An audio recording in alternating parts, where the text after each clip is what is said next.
Palabras de alegría y esperanza. Es el cuarto domingo de Cuaresma del año C, el comentario de Lucas 15, 1, 3, 12, 32, y el comentario es del padre Fernando Armelini. Un buen domingo para todos. El texto del Evangelio de hoy trae una de las más hermosas parábolas de los Evangelios. Se la llamaba la parábola del Hijo Pródigo. Frecuentemente se la utiliza en la celebración comunitaria del Sacramento de la Reconciliación, y el que introduce la parábola generalmente se dirige a los presentes diciéndoles: muchas veces buscamos la alegría saliéndonos de los caminos indicados por el Señor, y por tanto acabamos mal. No estamos contentos, no somos felices, porque nunca se encuentra la verdadera alegría en el pecado. Así, cuando abandonamos la práctica religiosa, nos alejamos de los hermanos y de la comunidad. ¿Qué es lo que encontramos de mejor en el nuevo círculo de amigos? ¿Estamos realmente satisfechos? La respuesta es no. Y nos pasa a nosotros lo mismo que le ha pasado a este hijo menor de la parábola. Se había alejado de la casa del padre pensando que iba a ser feliz. No se fió de las sugerencias que le daba el padre y prefería seguir sus propias decisiones, y acabó mal, infeliz. Ahora pues este joven piensa en regresar a la casa del padre, y es lo que nosotros debemos hacer, porque cuando no encontramos la felicidad, nos damos cuenta que debemos reflexionar y regresar a lo que el Señor nos sugiere. Ciertamente, la parábola también quiere enseñar sobre esto, pero si el objetivo principal de Jesús fuera el de convertir a los pecadores, ¿por qué añadió la segunda parte, donde aparece el hijo mayor, que también da mucho fastidio, pues arruina el clima de fiesta que se había creado? Luego tenemos el personaje central, el verdadero protagonista de la parábola, el Padre. Jesús quiere que centremos la atención sobre el Padre, pues lo que desea obtener es el cambio de la imagen de Dios que tenían en mente los fariseos a quienes Jesús dirige la parábola.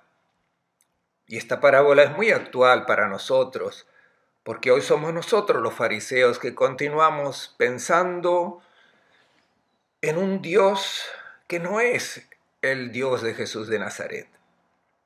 Estamos en Cuaresma, un momento de conversión, y el objetivo que Jesús tiene con esta parábola es que nosotros cambiemos la imagen de Dios. Escuchemos a quienes Jesús narra esta parábola.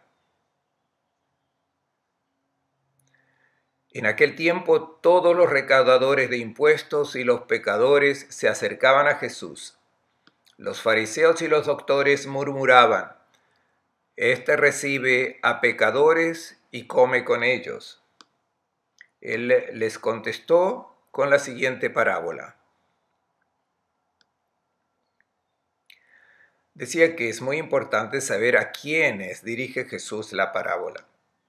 Nosotros la aplicamos a los pecadores porque queremos que cambien, pero Jesús no la cuenta a los pecadores, la cuenta a los justos, porque es a ellos a quienes quiere convertir. Podemos intentar visualizar la escena. Jesús está comiendo con los publicanos y pecadores. Por tanto, lo imaginamos dentro de una sala donde se tiene el banquete y Jesús está de fiesta con los pecadores. Y afuera están los fariseos, los escribas, que se escandalizan. ¿Por qué? Porque Jesús está comiendo junto con gente impura, con gente indigna. Si pensamos cómo se comía en aquel tiempo, donde había un solo plato y todos tomaban el alimento con las manos y comían, esto era una señal de acercamiento. Los fariseos y los escribas, que son los justos, se encuentran fuera y protestan por el comportamiento de Jesús. Murmuran, diegogizon en griego, significa no estar de acuerdo. Contestan el comportamiento del maestro. ¿Qué es lo que dicen desde afuera? Este, no lo nombran, este tal, tiene un atractivo incontrolado para recibir pecadores y sigue comiendo con ellos. Entonces les contestó a ellos con esta parábola. Son ellos, los justos, los que tienen que convertirse. Y Jesús sale de la sala donde están los pecadores y va afuera y les narra a ellos la parábola. Es muy importante el hecho que Jesús no quiere convertir a los pecadores. Pensará después sobre ellos. Jesús quiere convertir a los justos. Es algo parecido a la historia de Jonás. Recordemos que Jonás quería que Dios castigara a los ninivitas. Dios convierte a los ninivitas sin apenas ninguna dificultad. El problema es convertir a Jonás, es convertir a los justos, cambiarles la manera de pensar, la manera que tienen de imaginar a Dios. Se trata de una dificultad que también encontramos hoy en la concepción de tantos cristianos que están muy aficionados a esa imagen de Dios que han introyectado y que no quieren abandonar. Y hay de quien quiere hacerlos cambiar. Es precisamente a ellos que se dirige la parábola. Recordemos la oración del fariseo en el templo. Yo no soy como los demás, ladrón, injusto, adúltero, ayuno 2 veces por semana y pago el diezmo. La conversión no es en el campo moral, porque ellos eran rigurosos respecto a la Torá, a la ley. Lo que deben cambiar es la imagen de Dios. Jesús quiere a los fariseos. No era amigo de ellos, pero los quería. Jesús quiere comunicarles la alegría del descubrimiento del verdadero rostro de Dios, porque al adorar a un Dios falso, que es diabólico, nunca serán felices, porque no es el Dios de Jesús de Nazaret. El Dios que tienen en mente es el Dios justiciero, el que da órdenes, disposiciones, premia a los que le obedecen y castiga a los que transgreden sus mandatos. ¿Qué puede hacer Jesús para que estos fariseos sean felices? Para que purifiquen esa imagen de Dios que tienen en la mente, abolirla y mostrarle su mismo rostro, que es la perfecta imagen del Padre, el verdadero rostro de Dios. Solo con razonamientos no lo habría conseguido, porque no los hubiera hecho mover de sus posiciones tomadas. Jesús recurre a un género literario que tiene una eficacia extraordinaria, la parábola. Porque con la parábola, sin que te des cuenta, te lleva a estar de acuerdo con alguno de los personajes. Y cuando menos te lo esperas, tú mismo das tu juicio. Con respecto a esta parábola, el personaje sobre el que Jesús quiere que sus espectadores se alineen es con el hijo mayor. Como veremos, reacciona exactamente como los fariseos y reacciona también exactamente como tantos cristianos aún hoy, que le dicen al Padre, lo siento, pero no estoy de acuerdo contigo porque no eres justo. Y verdaderamente Dios no es justo como nosotros lo imaginamos. No es justo como lo imaginaban los fariseos. Escuchemos ahora cómo comienza la parábola. Un hombre tenía 2 hijos. El menor dijo al padre, Padre, dame la parte de la fortuna que me corresponde. Él les repartió los bienes. A los pocos días, el hijo menor reunió todo y emigró a un país lejano, donde derrochó su fortuna viviendo una vida desordenada. Cuando gastó todo, sobrevino una carestía grave en aquel país y empezó a pasar necesidad.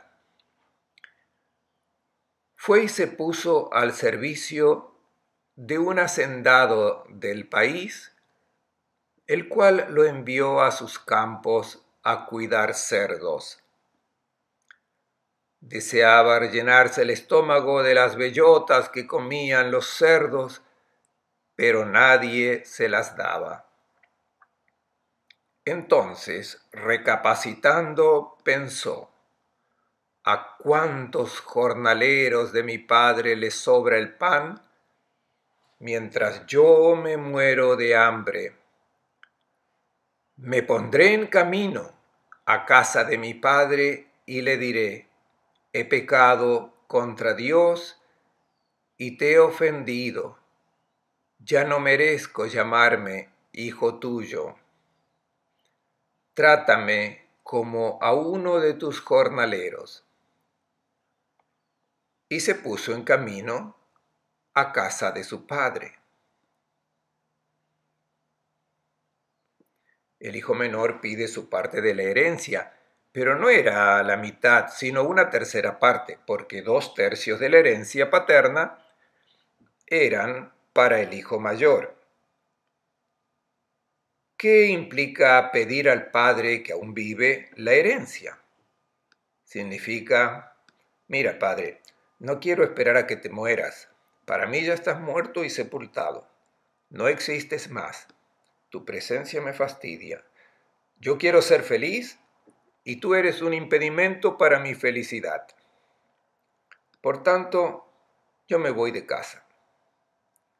El Padre aquí representa claramente a Dios. Pensemos en los argumentos que tenemos para pedir a Dios que sea parte de nuestra vida. No queremos que se entrometa en nuestras opciones porque suponemos que lo que Él sugiere puede impedir lograr el objetivo de nuestra vida, que es la alegría, la felicidad. ¿Qué imagen se había hecho este hijo menor del padre?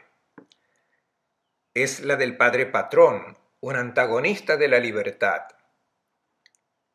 Si en la catequesis presentamos a Dios como el que da mandatos, órdenes, exige obediencia, de lo contrario castiga a los que osan transgredir sus mandamientos, entonces la opción que ha hecho el hijo menor nos convence. Se va de casa y se aleja del padre.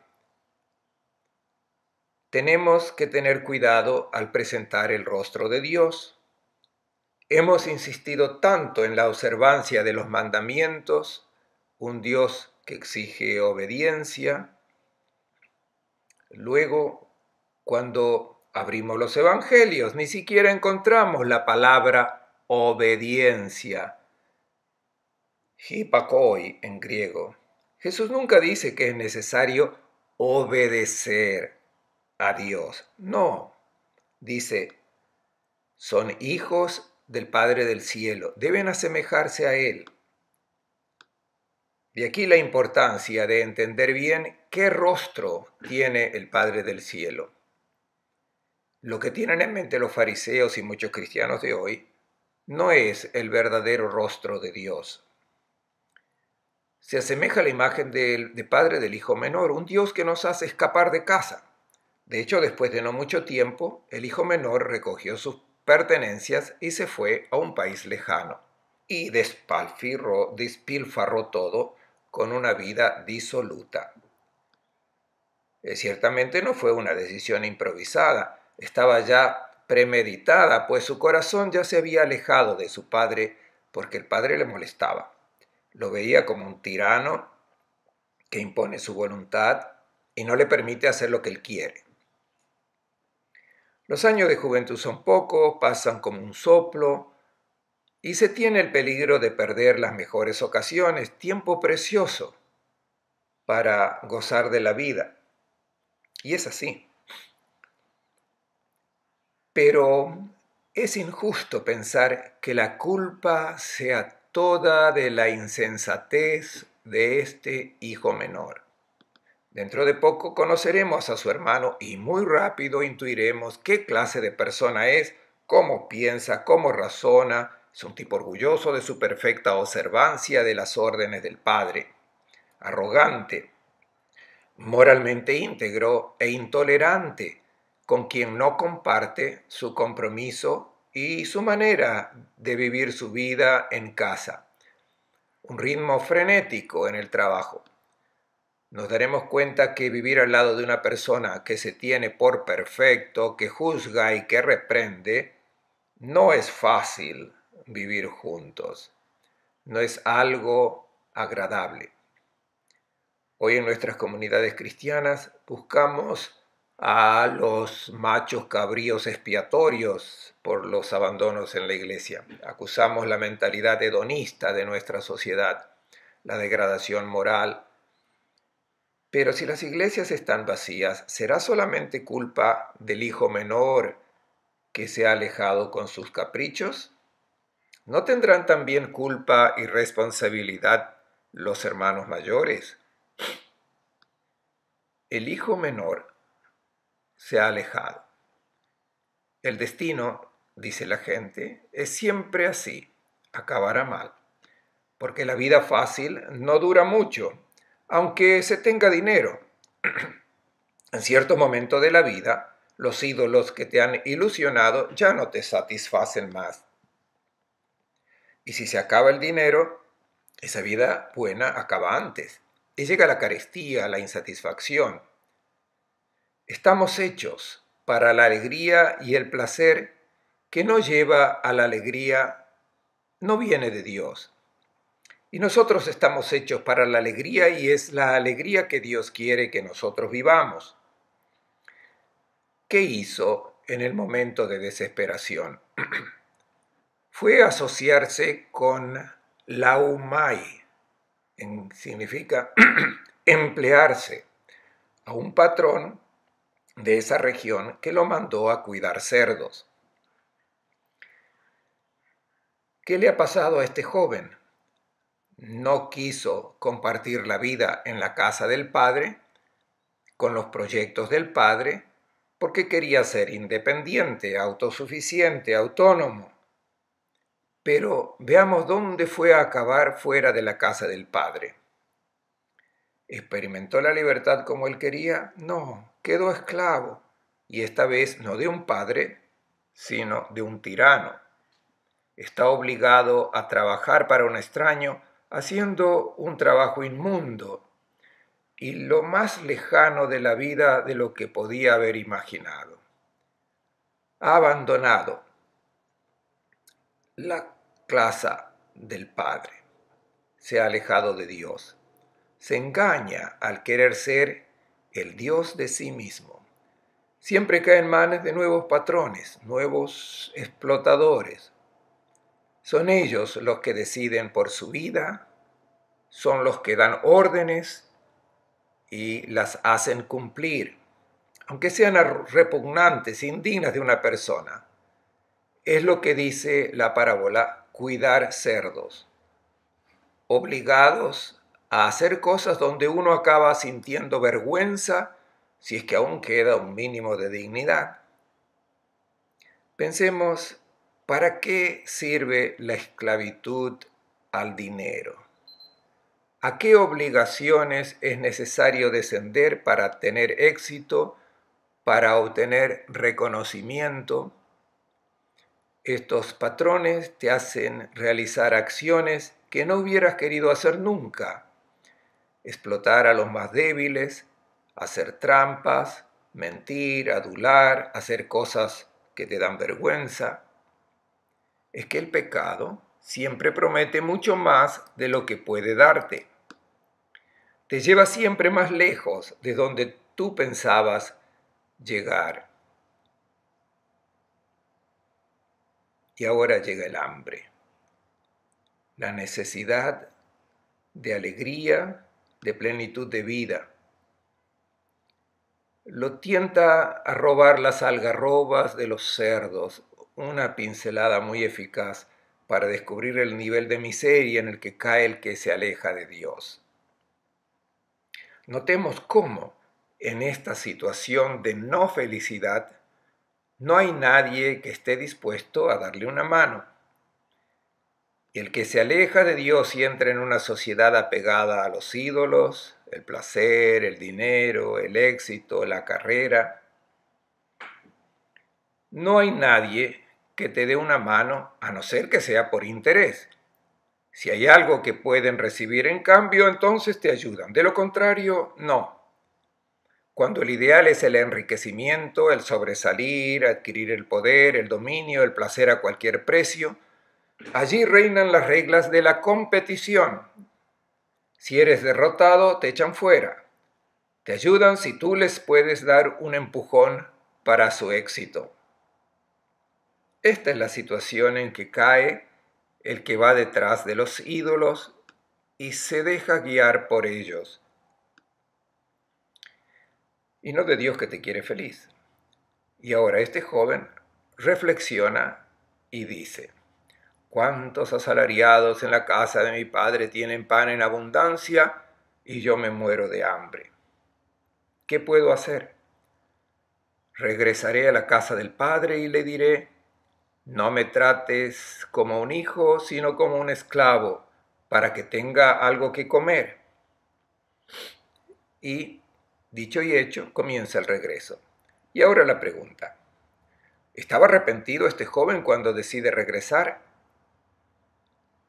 Si examinamos bien sus palabras, no hay ninguna toma de conciencia del mal que ha hecho. Solo habla del hambre, de la miseria, de la desesperación en que se encuentra y busca una solución para salir de esa situación, pero para nada ha cambiado su idea sobre la imagen que se había hecho del Padre. Piensa todavía que es un patrón, para quien él acepta ser un esclavo, que será siempre mejor que vivir en esa situación desesperada. Todavía no ha comprendido el amor del Padre. De hecho, no hay nada en sus palabras que indiquen el dolor que le ha causado al Padre. Hubiera sido diferente si hubiese dicho: comprendo ahora que mi padre tenía razón, que me amaba, que quería que fuese feliz, qué pena. ¿Qué hago ahora? Regreso a la casa y le pido perdón a mi padre por lo que he hecho, por el dolor que le he causado.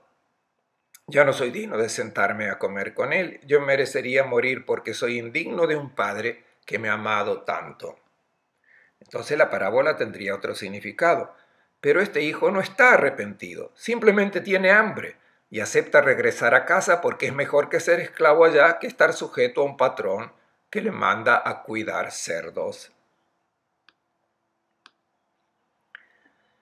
La imagen del Padre que tiene en mente es la misma que tienen los fariseos y también de muchos cristianos de hoy. Es el Dios patrón, el que da órdenes, el Dios que vigila a los que las transgreden. Es una imagen que hay que borrar porque es falsa, es diabólica, profana la imagen del Padre del cielo que veremos aparecer en el personaje central de la parábola, que es el Padre. Y esta falsa imagen de Dios es la causa del abandono de la fe y de la comunidad cristiana. También veremos que el hijo mayor tiene en mente la misma imagen del Padre, por tanto de Dios, y es la que también nosotros hemos asimilado en la catequesis, porque corresponde a nuestra justicia. Veamos ahora al personaje principal que entra en escena, el Padre. El Dios de Jesús de Nazaret es el centro de la parábola.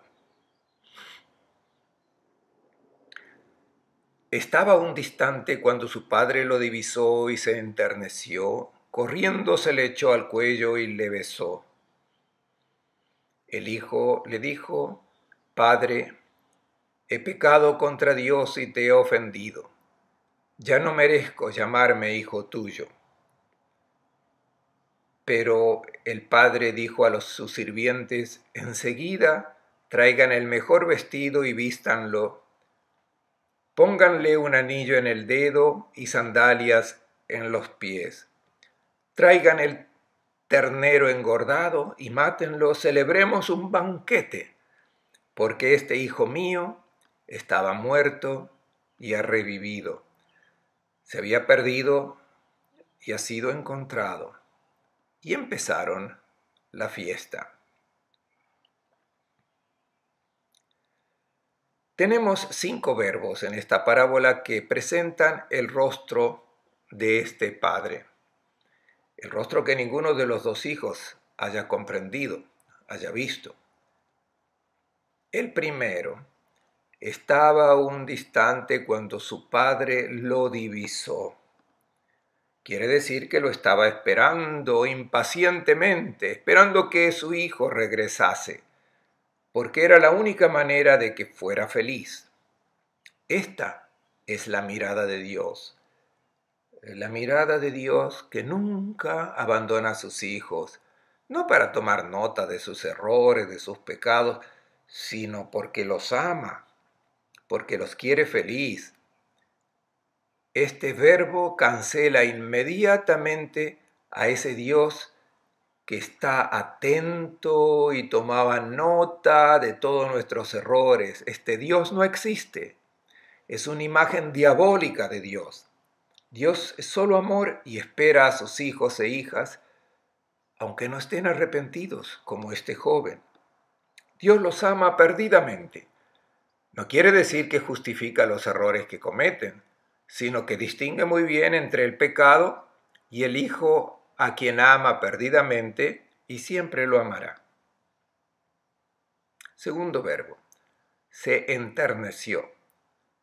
Se trata de un verbo muy importante que aparece 12 veces en el Nuevo Testamento y siempre aplicado a Dios o a Jesús. El enternecimiento, splangenizomai, deriva de splangera, que son las vísceras. Sentir removerse las vísceras en lo más profundo. Es el rahum hebreo con el que Dios se presenta. Dios ama de manera visceral, no racionalmente, sino racionando con el útero, porque rahum viene de rehem, el útero materno. Y toda madre ama a su hijo, a su hija, aunque sea un criminal. Esto es una pálida imagen del amor incondicional de Dios. Por tanto, acabémosla de una vez con un Dios que quiere bien a los justos y manda al infierno a los malvados. Esta imagen de Dios es diabólica. Es la que tienen en mente los 2 hijos y que Jesús quiere suprimir porque deforma el rostro estupendo del Padre que ama de manera incondicional. Tercer verbo, corriendo. Los grandes señores no corrían, hacían correr a sus esclavos. Los señores tenían siempre un comportamiento calmo, destacado. A este padre, la emoción le hizo perder el control de sus reacciones. Actúa escuchando solamente al corazón. Y volvamos a insistir, no le interesa para nada si el hijo esté o no esté arrepentido. Él ama al hijo y condena el mal hecho a su hijo por el pecado. El hijo es siempre amado. Al que ama, no le interesa lo que los demás puedan decir. Pues ver a un viejo correr, que quizás tropiece con esos vestidos largos que vestían los ricos, no le interesa lo que piensan los demás. Y a Dios no le interesa para nada lo que nosotros pensamos sobre su comportamiento, su amor incondicionado por sus hijos e hijas, aunque sean malvados.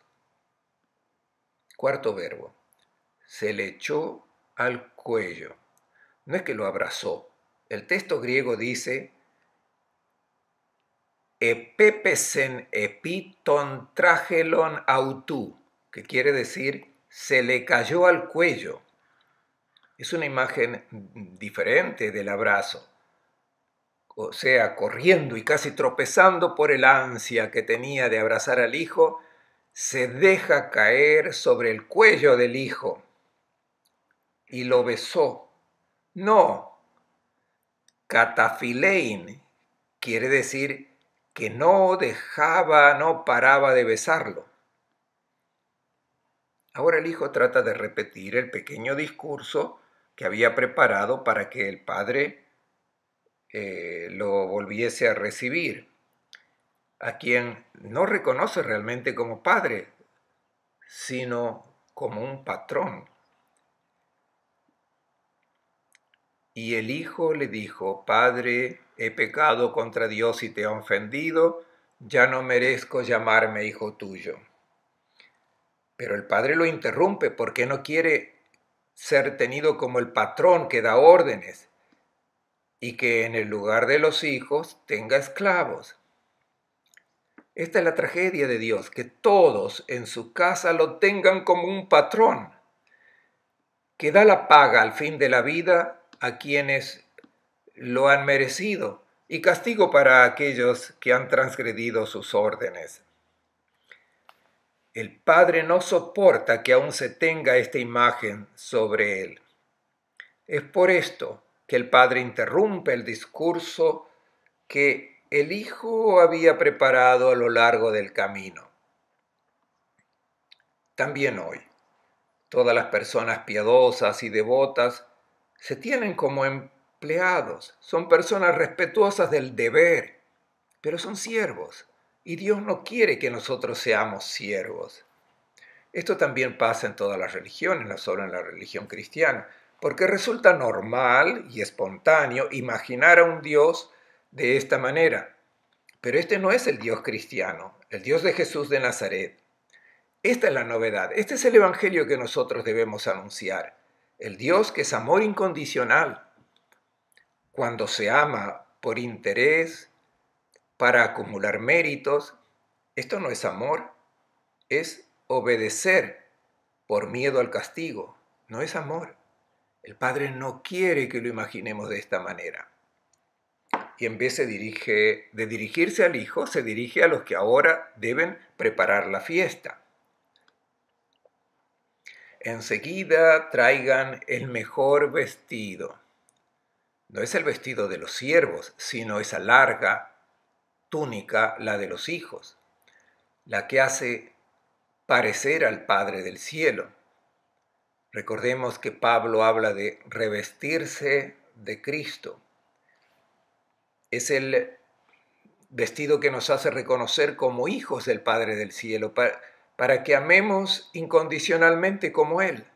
Es la vestidura del bautismo. Luego el anillo. Pónganle un anillo en el dedo. No es el anillo esponsal, es el anillo que permitía sellar como si fuese el patrón, como el Padre. Nosotros hoy le pondríamos la firma en el banco. Es una forma de decir: todo es tuyo.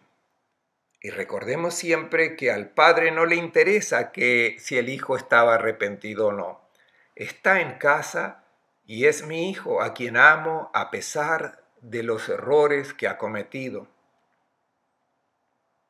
Luego las sandalias en los pies. Los esclavos caminaban descalzos. Ponerle sandalias quiere decir: tú no eres mi siervo, tú eres mi hijo. Para el hijo ya era mucho poder ser aceptado como siervo, pero el padre dice: no, tú eres mi hijo. Luego la fiesta. Traigan el carnero engordado y mátenlo, dice el texto. Y la razón es: este hijo mío estaba muerto, lo que estaba viviendo no era vida, pero ahora vive porque ha regresado a mi casa. Y ahora entra en escena otro personaje que no comprende la fiesta gratuita, exactamente como para los fariseos, para quienes todo era resultado de méritos, y tal como aún piensan hoy muchos cristianos. La fiesta no debe ser gratuita, piensan. Al final se entra en la casa del Padre, pero antes es necesario preguntar a la casa para saber si se tienen méritos suficientes para poder entrar o no. También hay que borrar esta imagen. Se trata del amor gratuito e incondicional de Dios que el Hijo Mayor no comprende. Escuchemos. El hijo mayor estaba en el campo. Cuando se acercaba a casa, oyó música y danzas y llamó a uno de los sirvientes para informarse de lo que pasaba. Le contestó: «Es que ha regresado tu hermano, y tu padre ha matado el ternero engordado porque lo ha recobrado sano y salvo». Irritado se negaba a entrar. Su padre salió a rogarle que entrara, pero él le respondió: «Mira, tantos años llevo sirviéndote sin desobedecer una orden tuya, y nunca me has dado un cabrito para comérmelo con mis amigos. Pero cuando ha llegado ese hijo tuyo, que ha gastado su fortuna con prostitutas, has matado para él el ternero engordado». Le contestó: «Hijo, tú estás siempre conmigo y todo lo mío es tuyo. Había que hacer fiesta porque este hermano tuyo estaba muerto y ha revivido. Se había perdido y ha sido encontrado». El hijo mayor es la perfecta imagen del fariseo y de tantos cristianos de hoy. Estaba trabajando en el campo y cuando regresa se encuentra frente a una fiesta, música, bailes. Su primer pensamiento quizás fuera: mi padre perdió la cabeza y abrió una discoteca. ¿Qué está pasando en mi casa? Yo estaba afuera trabajando y aquí todos están bailando. Entonces llamó a uno de los sirvientes para informarse. No que se informó, el sirviente le informaba, pero él no comprendía lo que estaba pasando. Es una fiesta gratuita para quien no ha trabajado. El Dios que muchos cristianos tienen en mente no es el Dios a quien le gusta la música y la danza, sino el Dios que pide observar los mandamientos para meritar el paraíso. Y aquí tenemos a Dios que organiza una fiesta totalmente gratuita. Aquí está el centro del mensaje cristiano, el nuevo rostro de Dios que solamente los cristianos anuncian porque lo han visto reflejarse en el rostro de Jesús de Nazaret. El pecado ha reducido a este hijo a un estado penoso. El pecador es la primera víctima del pecado.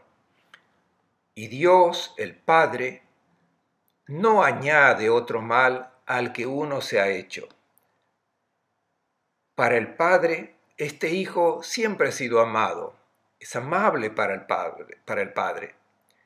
El que reacciona como el hijo mayor piensa que el encuentro con el Padre puede llevar a alguna sorpresa desagradable.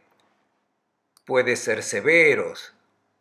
Antes de sentarse a la mesa para la fiesta, haría falta verificar si hay recibo de todos, si todo está en orden.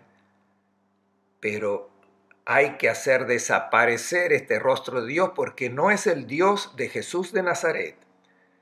El verdadero amor es como el amor de Dios, es gratuito.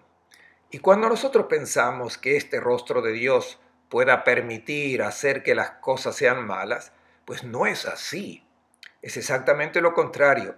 Es el rostro falso de Dios que puede hacer mal, porque después uno se convierte como en esta imagen de Dios, un Dios justiciero. No, solamente cuando se comprende el verdadero rostro del Padre, uno se convierte como Él, capaz de amar hasta los enemigos.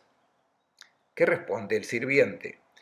Es que ha regresado tu hermano y tu padre ha matado el ternero engordado, porque lo ha recobrado sano y salvo. ¿Cuál es la reacción del hijo mayor, que es la nuestra, frente al que te dice que el Dios de Jesús de Nazaret ama a todos sus hijos de manera incondicional? Yo sé por experiencia que hasta los cristianos de hoy, que cuando anuncio el verdadero rostro de Dios, se enojan. ¿Por qué? Porque yo he trabajado y el otro que no ha trabajado, que no ha observado los mandamientos, es amado por Dios de la misma manera que yo soy amado por Dios. Se enoja y no acepta, no quiere entrar en esta fiesta, no acepta este rostro de Dios. Y ahora aparece el Padre.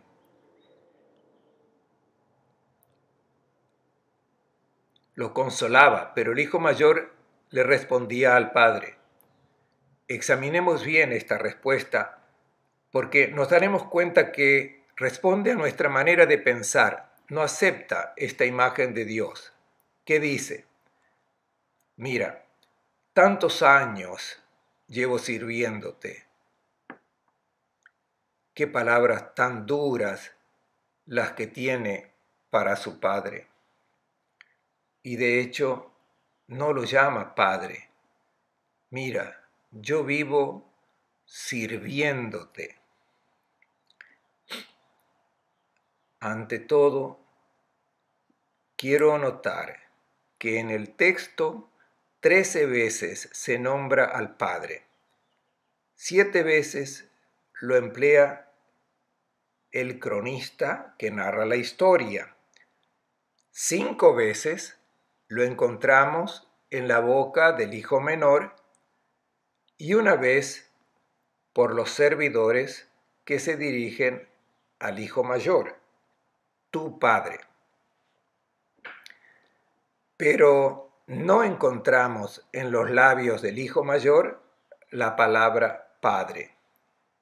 Para él, el padre era un patrón, exactamente como el Dios que tenían en mente los fariseos y también muchos cristianos de hoy, quienes no transgreden ningún mandamiento y también, como muchos cristianos de hoy, sin desobedecer una orden tuya y nunca me has dado un cabrito para comérmelo con mis amigos.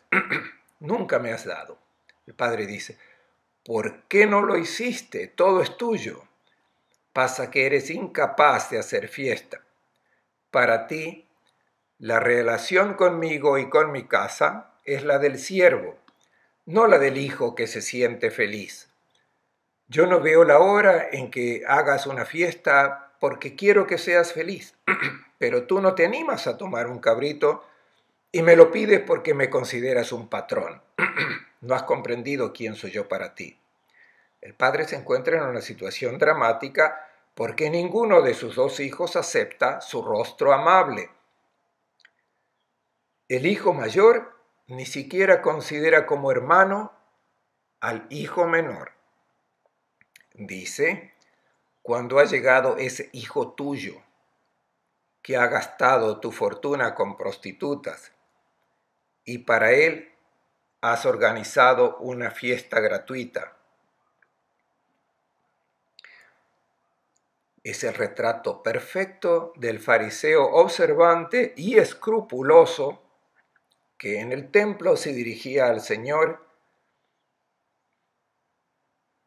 Este hermano mayor, irreprensible, no ha comprendido que el Padre no quiere siervos en su casa, quiere hijos.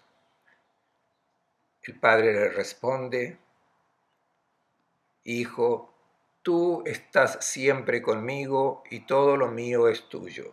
Puedes tomar lo que quieras, el ternero, hacer una fiesta, pero había que hacer una fiesta porque este hermano tuyo estaba muerto y ha revivido, se había perdido y ha sido encontrado.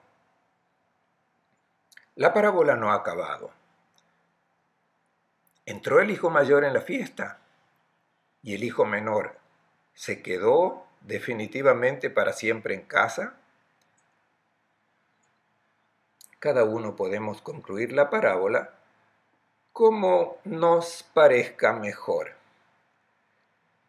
Pero si examinamos el carácter de estos personajes, de estos dos hijos, me parece que el hijo mayor ha entrado en la fiesta porque él estaba acostumbrado a obedecer, aunque con bronca, porque hacer cambiar la manera de pensar, hacer cambiar esta imagen del Padre que tienen en mente estos fariseos, incluso hoy muchos cristianos, es algo complicado y muy difícil. Regresan siempre a la imagen antigua de Dios. Creo que ha entrado de mala gana en la fiesta y tan pronto como pudo se escapó de nuevo a trabajar. El hijo menor, pienso que el hijo menor ha permanecido en casa, pero también para él es difícil cambiar la imagen del Padre que tiene en mente. También es difícil para nosotros cambiar la imagen de Dios, que no es el que da órdenes, sino el que indica el camino de la alegría. También para el hijo menor es difícil cambiar esta imagen, porque luego de un tiempo se vuelve a alejar, porque esta es nuestra historia. Y luego nuevamente la experiencia que fuera de la casa del Padre no se es feliz y regresa. El Padre ama a los dos hijos tal como son, pero en esta parábola se nos dice que si queremos ser feliz, solamente lo serás si comprendes el amor del Padre. Les deseo a todos un